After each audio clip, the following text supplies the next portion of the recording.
Hey guys, this is Preeti. Welcome back to my channel. Guys, आज हम बात करने वाले हैं एक थाई हॉरर फिल्म फोबिया के बारे में।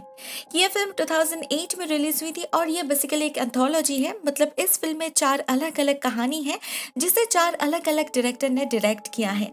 इस फिल्म की IMDb रेटिंग है 6.7 आउट ऑफ 10 और 82% गूगल यूजर ने इसे लाइक किया है। दोस्तों, इस फिल्म की फर्स्ट सेगमेंट है लोनलीनेस। ये कहानी है एक यंग लड़की पिन के बारे में जो अपने बॉयफ्रेंड के साथ शहर के एक अपार्टमेंट पे रेंट पर रहती है। लेकिन फिलहाल वो घर में अकेली ही है क्योंकि उसका बॉयफ्रेंड पुअक अपने दोस्तों के साथ घूमने गया है। पिन नहीं जा पाई क्योंकि एक एक्सीडेंट में उसका पैर टूट गया है और डॉक्टर ने उसे 3 महीने के लिए रेस्ट लेने के लिए कहा है। हमें पता चलता है ऑलमोस्ट 3 महीने पहले वो जिस टैक्सी में घर लौट रही थी उसका एक्सीडेंट हो गया था। वो अच्छी खासी इंजर्ड भी हुई थी। ये तो भगवान का शुक्र है कि अभी सिर्फ ये फ्रैक्चर ही रिकवर होना बाकी है। घर में बैठे बैठे बेचारी पिन बहुत बोर हो रही थी। कभी अपनी दोस्त को मैसेज कर रही थी तो कभी पुआक को, लेकिन सभी बहुत बिजी थे। इसी बीच एक रात उसे एक अननोन नंबर से मैसेज मिलता है। पहले तो पिन इग्नोर करती है लेकिन बाद में सोचती है बात करने में क्या प्रॉब्लम है, तो वो भी रिप्लाई करने लगती है। उसे पता चलता है ये एक लड़का है, शायद बीमार है और पिछले 100 दिनों से अकेले ही रह रहा है, बिल्कुल पिन की तरह ही। उन दोनों में दोस्ती बहुत जल्दी हो जाती है, टाइम पास भी हो जाता है और ये बंदा बात भी बहुत अच्छा कर लेता था। पिन तो उसे वीडियो चैट करने के लिए भी इनवाइट करती है, लेकिन अनफॉर्चुनेटली उस लड़के के पास कंप्यूटर नहीं था। वो कहता है वो जिस जगह पर रहता है वो जगह बहुत ही क्रैम्प्ड है, लेकिन वो पिन को अश्योर करता है कि वो कांटेक्ट कभी नहीं तोड़ेगा क्योंकि वो भी दिन भर लेटे रहते रहते बोर हो जाता है। वैसे तो सब कुछ ठीक ही चल रहा था, लेकिन इस लड़के के बारे में एक बात बहुत अजीब है। वो कभी भी दिन में मैसेज नहीं करता था। इवन पिन उसे 1-2 बार कॉल करने की भी कोशिश की थी, लेकिन उसका फोन आउट ऑफ रीच था। पिन को अजीब तो लगता है लेकिन वो उससे कुछ नहीं पूछती। एक रात ये लड़का पिन को अपनी फोटो MMS करने के लिए कहता है। पिन वो करती भी है और बदले में उसका एक फोटो भी मांगती है, मगर वो लड़का उसे उसकी ही फोटो वापस भेज देता है, ये कहकर कि इसी फोटो में पिन के साथ वो भी है। पिन को लगता है ये बंदा उसे फोटो देना नहीं चाहता, तो वो सो जाती है। नेक्स्ट इवनिंग वो इस नंबर को इंटरनेट पे सर्च करने के लिए कोशिश कर रही थी और तभी उसे कुछ न्यूज आर्टिकल्स नजर आती हैं। फर्स्ट थी प्रिंसेस सोफिया की मौत और सेकंड थी एक बहुत ही इंटरेस्टिंग सुसाइड केस।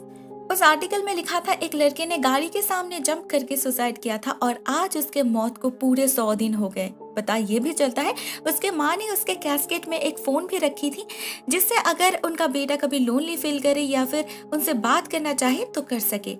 ये आर्टिकल बिल्कुल रैंडमली पिन के सामने आ गई थी, मगर पिन को ये सब पढ़ के बहुत डर लगने लगा था। बहुत ही स्टूपिड थॉट है, मगर पता नहीं क्यों उसे ऐसा लग रहा था कि इस केस के साथ इस बंदे का कोई कनेक्शन तो नहीं। वो और डिटेल में सर्च करना चाहती थी, मगर अचानक से ही उसका कंप्यूटर बंद हो जाता है और अभी तो उसे उस फोटो में भी एक साया नजर आने लगा था। जैसे ही वो अपना फोन चेक करने लगती है, अचानक से एक हवा का झोंका उसे और उसके फोन को चेयर से धकेल कर नीचे फेंक देती है। पिन बहुत ज्यादा डर गई थी। वो फोन उठाने जाती है तो वो फोन अपने आप उसके पास आ जाता है। डर के मारे पिन वो फोन ही ऑफ कर देती है, मगर विद इन सेकेंड्स वो फोन अपने आप ऑन भी हो जाता है और वो लड़का पिन को वार्न करता है कि फोन ऑफ ना करे क्योंकि उसे पसंद नहीं। साथ में वो ये भी लिखता है कि वो आज अभी पिन से मिलने आ रहा है। पिन जल्दी से सारे दरवाजे लॉक कर देती है और हम बाहर एक एक करके सारे लाइट्स को ऑफ होते हुए देख पाते हैं। पहले उसका इलाका, उसका अपार्टमेंट बिल्डिंग और फाइनली उसके फ्लैट में बिजली चली जाती है। फिर से एक बार पिन के फोन पे मैसेज आता है, मैं अभी तुम्हारे घर के अंदर हूँ। पिन रोने लगती है, फोन के लाइट से चारों ओर देखने लगती है और अचानक से ही एक चेहरा अंधेरे से निकलकर उसके सामने आ जाता है और पिन को धकेल कर खिड़की से बाहर फेंक देता है। इतने ऊंचाई से गिरने की वजह से साथ ही साथ पिन की मौत हो जाती है और अभी हम उसके फोन पे उस पिक्चर में उसके साथ साथ उस लड़के को भी देख पाते हैं बिल्कुल क्लियरली। दोस्तों, अकॉर्डिंग टू थाई ट्रेडिशन किसी के भी मौत के बाद 100 डेज बहुत ज्यादा इंपॉर्टेंट होते हैं क्योंकि इन दिनों में कोई भी आत्मा इस दुनिया में भटकती रहती है और इस केस में भी एक्चुअली वही हुआ था। असल में दोस्तों, 100 दिन पहले जिस एक्सीडेंट में पिन के पैर की हड्डी टूटी थी उसी एक्सीडेंट में उस लड़के की भी मौत हुई थी। उस दिन उस लड़के का ब्रेकअप हुआ था तो उसने उस टैक्सी के सामने जंप करके सुसाइड की और मरने से पहले उसने पिन को भी तो देखा था। उसके कैस्केट में उसके माँ ने जो फोन रखी थी उसका इस्तेमाल करके उसने पिंक को कांटेक्ट किया और उसे अपने साथ अपने दुनिया में ले गया, जिससे उसे और लोनलीनेस फील ना हो पाए। ये कहानी यहाँ पर ही एंड होती है और नेक्स्ट सेगमेंट है टेट फॉर टैट। इस सेगमेंट के बिल्कुल स्टार्टिंग में ही हम कुछ स्टूडेंट्स को एक साथ एक लड़के पर हमला करते हुए देखते हैं। इस लड़के का नाम है निजिट और वो बेचारा एक गरीब लेकिन स्टूडियस लड़का है और शायद इसीलिए ये ग्रुप उसे कुछ ज्यादा ही बुली करते थे। एक दिन जब वो अपने बाबा से मिलने जा रहा था हॉस्पिटल में, ये लोग उसका पीछा करते हैं और उसे गाड़ी में उठा के बहुत पिटाई करते हैं। उसकी साइकिल भी तोड़ देते हैं और उसे चलती हुई गाड़ी से फेंक भी देते हैं।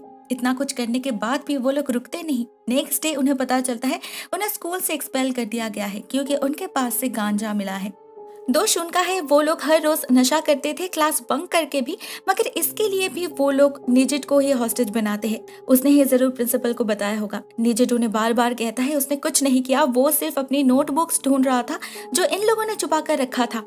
उसे कैसे पता होगा उनके बैग्स में गांजा है, और उसे ये भी कैसे पता होगा कि ठीक उसी समय उसके पीछे प्रिंसिपल खड़े थे। मगर ये लोग उस पर चोरी का इल्जाम लगाते हुए उसे बहुत मारते हैं, उसकी हड्डी पसली एक कर देते हैं। नेक्स्ट डे हम इसी ग्रुप को एक अबांडन फैक्ट्री में देखते हैं। वो लोग गांजा ले रहे थे। इसी ग्रुप में एक लड़की है पिंक नाम से, जो अपने दोस्तों को समझाने की कोशिश करती है कि वो लोग निजिट के साथ ठीक नहीं कर रहे, अगर उसे कुछ हो गया तो उन्हें भी भुगतना पड़ेगा। मतलब इन 6 लोगों में सिर्फ वो ही थी जिसे अपनी गलती का एहसास हो रहा था और बाकी के लोग तो उसे चुप करवाने में ही बिजी थे। लेकिन तभी उनके सामने आ जाता है निजिट हाथ में एक किताब लिए। ये लोग फिर से उसे मारने लगते हैं और वो किताब उसके हाथ से गिर जाती है। लेकिन ये लोग उसे इतना मार रहे थे, उसके माथे और आंखों से खून बह रहा था, लेकिन फिर भी न जाने क्यों वो हंस रहा था, हंसता ही जा रहा था। और वो ये भी कहता है कि इन लोगों को जानवरों से भी बदतर मौत मिलेगी। इसी बीच वो जो किताब उसके हाथ से गिर गई थी उसे एक लड़की उठा लेती है और वो जैसे ही उस किताब को खोलकर देखती है उसे कुछ ऐसा दिखता है जिससे वो बहुत ज्यादा डर जाती है और हड़बड़ी में जा गिरती है पीछे रखे रॉड्स के ऊपर। एक रॉड डायरेक्टली उसके गले में घुस जाती है और वहीं पर उसकी मौत हो जाती है। इसे देखकर उसका बॉयफ्रेंड निजिट को धक्का दे देता है और वो एक शेल्फ से जाकर टकराता है जिसके ऊपर वो किताब थी। जैसे वो किताब उसके सामने गिरकर खुल जाती है, वो पीछे के खिड़की से गिर जाता है और उसकी भी मौत हो जाती है। इस सब से बाकी 5 लोग बहुत ज्यादा डर गए थे और वो लोग गाड़ी लेकर भागने लगते हैं। वो लोग पिंक के घर में जाकर पहुंचते हैं और तब जाके एक लड़का रिवील करता है कि उसने निजिट को ब्लैक मैजिक परफॉर्म करते हुए देखा था स्कूल के बेसमेंट में। वो अपना हाथ काटकर एक कागज पर खून लगा रहा था और कह रहा था जिसे भी देखो मार डालो। तब तो उसे कुछ खास नहीं लगा, लेकिन अभी उसे और बाकी सभी को यही लग रहा था कि जरूर वो कागज ही कर्स्ड है, जरूर उस किताब के अंदर वो कागज था। वो लोग जब यही सब डिस्कस कर रहे थे, हम उन्हीं में से एक लड़के को देखते हैं जो अपने ऊपर लगे हुए खून को क्लीन कर रहा था और वो भी कागज से। पता नहीं कहाँ से उसे एक किताब मिली। उसे एक पेज मिलता है जिस पर लिखा हुआ था आई सी यू नाउ। जैसे वो अपने दोस्तों को ये पन्ना दिखाने जाता है, उसके माथे पर एक फैन आके गिरता है जिससे उसका माथा टुकड़ों में बिखर जाता है और उसी फैन का एक ब्लेड जाके और एक लड़के का चेहरा आधे हिस्से में काट देता है। भागने के चक्कर में बाकी 2 लड़के बालकनी से छलांग लगाते हैं। एक जाके गिरता है एक स्टोरेज यूनिट के ऊपर, उसकी तुरंत ही मौत हो जाती है और दूसरा समहाउ बच गया था, लेकिन उसे अपने चारों तरफ सिर्फ कागज ही कागज दिखाई दे रहा था। इसके बाद उसके सामने खड़ी निजिट की आत्मा उसे अपने हाथों से वो कर्स्ड पेपर दिखाता है और तुरंत ही इन पेपर्स में आग लग जाती है। जिस आग में जलाकर कभी उसने निजिट को मारने की धमकी दिया था, आज उसी आग में उसकी मौत हो जाती है। अभी सिर्फ पिंक ही बची थी। उसे अपने चारों तरफ मौत का साया नजर आने लगा था। वो फिर से गाड़ी में जाकर छुप जाती है और वहां से उसे रेस्क्यू करते हैं एक पुलिस ऑफिसर जो इस बिल्डिंग में हुए हादसे को इन्वेस्टिगेट करने आए थे। पुलिस स्टेशन में बैठकर पिंक उन्हें सब कुछ डिटेल्स में बताती है, मगर वो तो बिलीव करने से ही मना कर देते हैं। लेकिन पिंक समझ चुकी थी अभी उसकी बारी है। उस ऑफिसर के वहां से जाने के साथ साथ निजिट की आत्मा उसे वो पेज दिखाने की बहुत कोशिश करती है क्योंकि वो भी इक्वली दोषी है। वो सब कुछ जानकर भी उन्हें रोकने की कोशिश नहीं की, चुपचाप देखती रही। तो अभी भी उसे देखना ही होगा, लेकिन पिंक देखना नहीं चाहती थी, तो वो अपनी आंखें ही निकाल लेती है जिससे उसे मरना ना पड़े। और अंत में हमें वो कर्स्ड पेज नजर आता है जिस पर एक लड़की की फोटो थी और साइड में लिखा था आई सी यू नाउ। और ये लड़की और कोई नहीं, पिन थी फ्रॉम द फर्स्ट सेगमेंट। उसकी मौत आंखें खोलकर हुई थी और इस शाप के लिए निजिट को ऐसी ही एक फोटो चाहिए थी, लेकिन उसने अपनी मौत प्लान नहीं किया था। वो तो गलती से ये पेज उसके सामने आ गया था और उसे भी मरना पड़ा, क्योंकि जो भी इसे देखेगा उसे ही मरना होगा। जैसी करनी वैसी भरनी। वैसे तो इस फोटो को हमने भी देखा है तो ओके, अभी चलते हैं थर्ड सेगमेंट के तरफ। इस स्टोरी का नाम है the man in the middle. चार दोस्त ए, टेर, सेन और फोक राफ्टिंग करने चियांग मैंग के जंगल में जाते हैं। दोस्तों, ये फोक फर्स्ट सेगमेंट वाली पिन का बॉयफ्रेंड है और ये वही ट्रिप है जहाँ पिन चाहते हुए भी नहीं आ पाई। शायद आती तो जिंदा बच पाती, मगर क्या यहाँ पर ये लोग सेफ है? चलिए जानते हैं। रात में वो लोग अपने अपने एक्सपीरियंस और स्टोरीज शेयर करते हैं एक दूसरे से। टर को कहाँ से पता चला है कि ऐसे जंगल में रात बिताते वक्त जो लोग एज में सोते हैं उन्हें एक भूतनी खा जाती है। ऑब्वियसली ये सब बकवास था, लेकिन मजाक मजाक में ए कह देता है कि अगर उसकी मौत हो गई तो जो मिडिल में सोएगा वो उसे ही मार डालेगा। ए ये सब तो अपने दोस्तों को डराने के लिए कह रहा था और सीन सच में डर भी गया था, मगर नेक्स्ट डे कुछ ऐसा होता है जिससे उन सभी को पता चल जाता है डर का असली मतलब क्या है। नेक्स्ट डे सुबह होते ही वो लोग राफ्टिंग पर निकल पड़ते हैं। मौसम बहुत अच्छा था तो पुआक इतना एक्साइटेड हो गया था कि वो बोट के सामने ही खड़ा हो जाता है। उनके सामने नदी फुल फोर्स में बह रही थी, full on roller coaster ride. वो चारों बहुत एक्साइटेड थे इसी एडवेंचर के लिए ही तो वो लोग यहाँ पर आए हैं, मगर कुछ आगे जाते हैं उनका बोट पलट जाता है और वो चारों के चारों पानी में गिर जाते हैं। इनमें से टर को स्विमिंग नहीं आती थी तो वो डूबने लगता है। बाकी तीनों दोस्त तो बाहर आ चुके थे मगर उसका लाइफ जैकेट भी उतर चुका था, तो फाइनली ए अंदर जाता है अपने दोस्त को बचाने। वो कर लेता है। टर सेफली अपने दोस्तों के पास पहुंच जाता है, लेकिन ए गायब हो जाता है। बाकी तीनों दोस्त उसे बहुत ढूंढते हैं मगर उसका कोई अता पता नहीं था। रात भी हो चुकी थी तो वो लोग डिसाइड करते हैं कल सुबह होते ही वो लोग यहाँ से निकलेंगे और रेंजर्स को इन्फॉर्म करेंगे, लेकिन क्या तब तक वो सरवाइव कर पाएगा? उधर सोते समय कोई भी बीच में सोने के लिए राजी नहीं हो रहे थे, क्योंकि मन ही मन वो लोग जानते थे ए जिंदा नहीं है तो अभी जरूर वो बीच में सोने वाले पर ही हमला करेगा। तो फाइनली वो लोग ट्रायंगल शेप में सो जाते हैं जिससे सभी लोग सेफ रहे। लेकिन रात में उन्हें सच में किसी की फुटस्टेप सुनाई देती है जो उनके टेंट के तरफ ही आ रहा था। धीरे धीरे वो टेंट का जिप खोलता है और वो लोग देखते हैं अरे ये तो ए है। फुआक तो बहुत खुश हो जाता है, मगर शिन और टर्ड ये बिलीव ही नहीं कर पा रहे थे कि ए जिंदा है, स्पेशली टर्ड। वो तो ए के पास सोने से भी डर रहा था। रात में शिन भी उसे लेकर एक बहुत ही भयानक सपना देखता है, तो वो तीनों दोस्त टेंट से बाहर आ जाते हैं और उसके पीछे पीछे ए भी। उसे टॉयलेट जाना था तो टर्ड भी उसके साथ जाता है और नदी के पास जाते ही उसे ए की लाश दिखती है। वो भागकर अपने दोस्तों के पास आता है और उन्हें इन्फॉर्म करता है और वो तीनों फिर से टेंट के अंदर ही छुप जाते हैं, लेकिन ए की आत्मा वहां पर भी उनका पीछा करती है। तो वो लोग टेंट से निकलकर जंगल के अंदर भागने लगते हैं। बहुत देर लुका छुपी खेलने के बाद वो लोग डिसाइड करते हैं उन्हें ए को समझाना होगा कि वो मर चुका है, वो अभी दूसरे दुनिया से बिलोंग करता है, वो उनका दोस्त नहीं रहा। टार्ड ए को बुलाता है और उसे उसकी लाश दिखाने की कोशिश करता है, मगर ये क्या, ये लाश तो उसकी है ही नहीं, ये लाश तो टर की है। इतना ही नहीं, पुआक और सिन को भी अपनी लाश कुछ ही दूर में दिखाई देती है। मतलब ए के साथ साथ इन तीनों की भी मौत हो चुकी है।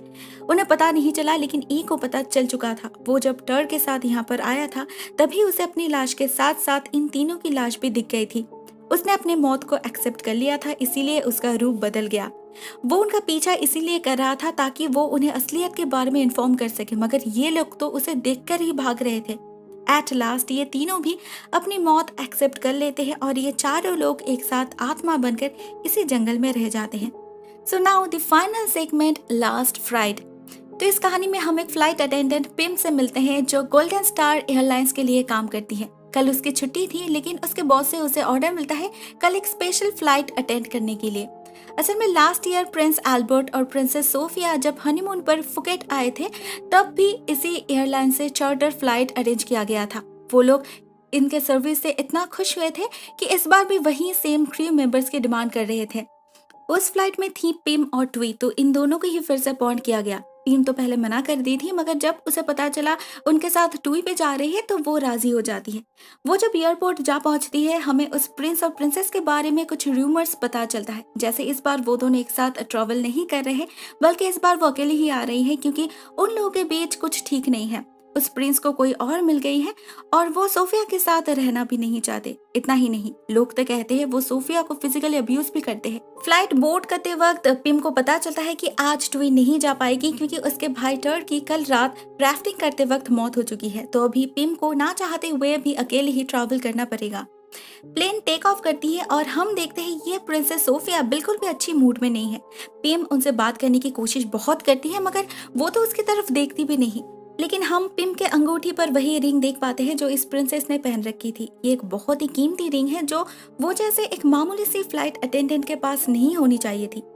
दूसरी तरफ पता नहीं इस प्रिंसेस को क्या प्रॉब्लम थी, वो पिम के हाथ पर इंटेंशनली गर्म कॉफी गिरा देती है और उसके रिंग को देखकर क्या अनाप शनाप बोलने लगती है। कहती है उनके शहर में अगर कोई औरत किसी के हस्बैंड के साथ अफेयर करती है तो उसे पुलिस अरेस्ट करती है, उसके बाद उसे नंगा करके गांव वालों के सामने घुमाया जाता है, बेइज्जत की जाती है और फाइनली पत्थर मार मार के उसका खून किया जाता है। लेकिन उससे पहले मोस्ट इम्पोर्टेंटली उसे उस आदमी के पत्नी से हाथ जोड़कर माफी मांगना पड़ता है। लंच टाइम में भी ये मैडम नखरा करने लगते हैं। उन्हें अपनी नहीं बल्कि सोफिया की लंच चाहिए थी। सोफिया को पता था उसके मेनू में श्रिम्प से, जिससे प्रिंसेस को एलर्जी है, तो वो सारे श्रिम्प्स को निकाल कर देती है, मगर फिर भी सोफिया खांसने लगती है, उल्टी करने लगती है, उनकी आंखें भी लाल हो चुकी थी। वो जब बाथरूम में थी तो पिम को उनके टेबल पर कुछ फोटोज मिलती है जिसे वो बार बार देख रही थी और ये फोटोज उनके हस्बैंड की है, मगर साथ में वो नहीं। इन फोटोज में एल्बर्ट के साथ है पिम, जिसके साथ उनकी मुलाकात लास्ट ईयर हनीमून जाते वक्त इसी फ्लाइट में हुई थी और तब से इन दोनों का अफेयर चल रहा था।